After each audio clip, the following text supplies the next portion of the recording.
ತೀರ್ಮಾನವಿಟ್ಟಿದ್ದೀರಿ. ಲೋಕದೊಡನೆ ಗೆಳತನವನ್ನ ಬಯಸುವವರು ದೇವರೊಡನೆ ಹಗೆತನವನ್ನ ಬಯಸುತ್ತೀರಿ. Praise the Lord. ಹಲ್ಲೆಲೂಯಾ. ಕೈ ಬರ್ತಾ ಇಲ್ಲ. Hallelujah, hallelujah, hallelujah. ದೇವರ ವಾಕ್ಯ ಹೇಳುತ್ತೆ, ಯಾರು ಈ ಲೋಕದೊಡನೆ ಸಂಬಂಧ ಇಟ್ಟುಕೊಂಡಿದ್ದೀರೋ, ಈ ಲೋಕದ ವ್ಯಕ್ತಿಗಳನ್ನ ಬಯಸುತ್ತೀರೋ, ಈ ಲೋಕದ ವಸ್ತುಗಳನ್ನ ಬಯಸುತ್ತೀರೋ, ನೀವು ದೇವರೊಂದಿಗೆ ಹಗೆತನ ಇಟ್ಟುಕೊಂಡಿದ್ದೀರಿ. Praise the Lord, praise the Lord. ಯೆಶಾಯ ಪ್ರವಾದಿ ಗ್ರಂಥ 48ನೇ ಅಧ್ಯಾಯ ದೈವ ವಾಕ್ಯ 22 ಹೀಗೆಂದು ಹೇಳುತ್ತದೆ, ದುಷ್ಟರಿಗಿಲ್ಲ ಶಾಂತಿ ಸಮಾಧಾನ, ಇದು ಸರ್ವೇಶ್ವರನ ವಚನ. Praise the Lord, praise the Lord. ದೇವರ ವಾಕ್ಯ ಹೇಳುತ್ತೆ, ದುಷ್ಟರಿಗೆ ಇಲ್ಲ ಶಾಂತಿ ಸಮಾಧಾನ. ನಮ್ಮಲ್ಲಿ ದುಷ್ಕೃತ್ಯಗಳನ್ನ ಮಾಡದೆ ಇರುವವರು ಯಾರು? ನಾವು ಕೆಟ್ಟ ಕೆಲಸ ಮಾಡಿಲ್ಲ, ಈ ಲೋಕದ ವಸ್ತುಗಳಿಗೆ ಆಸೆ ಪಟ್ಟಿಲ್ಲ ಅಂತ ಹೇಳುವವರು ಯಾರಿದ್ದೀರಾ? ಯಾರೂ ಇಲ್ಲ ನಮ್ಮಲ್ಲಿ. ಎಲ್ಲರೂ ದುಷ್ಕೃತ್ಯಗಳಿಗೆ ಒಳಗಾದವರೇ. ಅದಕ್ಕೆ ದೇವರ ವಾಕ್ಯ ಹೇಳುತ್ತೆ, ರೋಮನರಿಗೆ ಬರೆದ ಪತ್ರ 14ನೇ ಅಧ್ಯಾಯ ದೈವ ವಾಕ್ಯ 17, ದೇವರ ಸಾಮ್ರಾಜ್ಯ ತಿನ್ನುವುದರಲ್ಲೂ ಕುಡಿಯುವುದರಲ್ಲೂ ಇಲ್ಲ. ದೇವರ ಸಾಮ್ರಾಜ್ಯ ತಿನ್ನುವುದರಲ್ಲೂ ಕುಡಿಯುವುದರಲ್ಲೂ ಇಲ್ಲ. ಅದು ಪವಿತ್ರಾತ್ಮರೊಡನೆ ಸತ್ಸಂಬಂಧದಲ್ಲಿದೆ. ಅವರಲ್ಲಿ ಶಾಂತಿ ಸಮಾಧಾನ ಮತ್ತು ಸಂತೋಷವಿದೆ. Praise the Lord. Hallelujah, hallelujah. ಸಲ ಎರಡು ಕರಗಳನ್ನು ಹೃದಯದ ಮೇಲೆ ಇಡಿ, ಪರಮ ಪ್ರಸಾದವನ್ನು ನೋಡಿ. ನಾ ಹೇಳುವ ದೇವರ ವಾಕ್ಯದ ಮತ್ತೊಂದೇ ನನಗೆ ಹೇಳಿ, ದೇವರ ಸಾಮ್ರಾಜ್ಯ ತಿನ್ನುವುದರಲ್ಲೂ ಕುಡಿಯುವುದರಲ್ಲೂ ಇಲ್ಲ.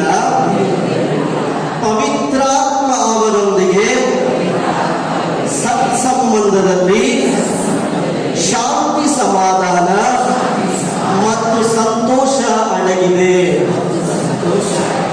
ಪವಿತ್ರಾತ್ಮರೊಡನೆ ಸತ್ಸಂಬಂಧದಲ್ಲಿ ಶಾಂತಿ ಸಮಾಧಾನ ಮತ್ತು ಸಂತೋಷ ಅಡಗಿದೆ. ಆತ್ಮೀಯರೇ, ಯೇಸು ಹೇಳಿದರು, ನಾನು ನಿಮಗೆ ಒಬ್ಬ ಸಹಾಯಕನನ್ನು ಕೊಡುತ್ತೇನೆ, ನಿಮಗೊಬ್ಬ ಆತ್ಮನನ್ನು ಕೊಡುತ್ತೇನೆ. ಆ ಆತ್ಮರಲ್ಲಿ ಜೀವಿಸುವವರಲ್ಲಿ ಯೇಸು ವಾಗ್ದಾನ ಮಾಡಿದಂತ ಈ ಶಾಂತಿ ಸಮಾಧಾನವಿದೆ. Praise the Lord. Hallelujah, hallelujah, hallelujah. ಹಾಗಾದ್ರೆ ಈ ಯೇಸುವಿನ ಶಾಂತಿ ಸಮಾಧಾನ ಪಡಿಬೇಕಂದ್ರೆ ಯಾರನ್ನ ಕೇಳಬೇಕು? ಯಾರನ್ನ ಕೇಳಬೇಕು? ಯಾರನ್ನ? ಜೋರಾಗಿ ಹೇಳ್ಬೇಕು. ಯಾರನ್ನ ಕೇಳಬೇಕು? ಪವಿತ್ರಾತ್ಮರನ್ನ ಕೇಳೋಣ. ಎಷ್ಟು ಜನ ಸಿದ್ಧರಿದ್ದೀರಾ ಕೇಳಲಿಕ್ಕೆ? ಇರುವವರು ಎದ್ದು ನಿಂತುಕೊಳ್ಳಿ. ಯಾರ್ಯಾರಿಗೆ ಶಾಂತಿ ಸಮಾಧಾನ ಬೇಕಿದ್ರೆ ಪವಿತ್ರಾತ್ಮರ ಹತ್ರ ಕೇಳಲಿಕ್ಕಿದ್ದೇವೆ. ಹಾಗಾಗಿ ಎದ್ದು ನಿಂತುಕೊಳ್ಳಿ. ದೇವರ ಸಾನ್ನಿಧ್ಯದಲ್ಲಿ ವಿಶ್ವಾಸದಿಂದ ಕರಗಳನ್ನು ತಟ್ಟುತ್ತಾ ಬಾಯಿಗಳನ್ನು ತೆರೆದು ಪವಿತ್ರಾತ್ಮರ ಗೀತೆಯನ್ನು ಹಾಡುವಾಗ ಮನ ತೆರೆದು ಕೇಳಿ.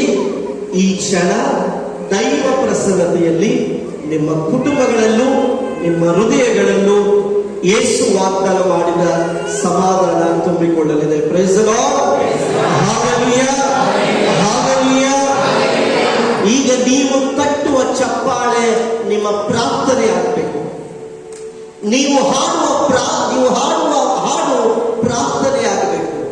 ನಿಮ್ಮ ಶರೀರವೇ ಪ್ರಾರ್ಥನೆ ಆಗಬೇಕು. ರೋಮರಿಗೆ ಬರೆದ ಪತ್ರದ ಸಂತ ಪೌಲರು ಹೇಳ್ತಾರೆ, ನಿನ್ನ ಶರೀರವನ್ನೇ ಸಜೀವ ಬಲಿಯಾಗಿ ಅರ್ಪಿಸು. ಈಗ ನೀವು ಮಾಡುವ ಎಲ್ಲವೂ ಪ್ರಾರ್ಥನೆ.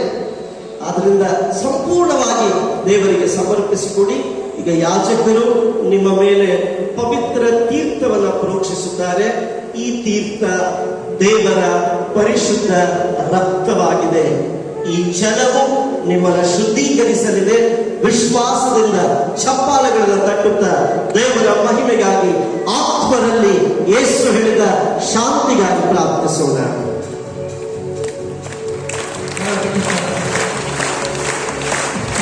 ಕೀಬೋರ್ಡ್ ವಾಲ್ಯೂಮ್ ಜಾಸ್ತಿ ಮಾಡಿ.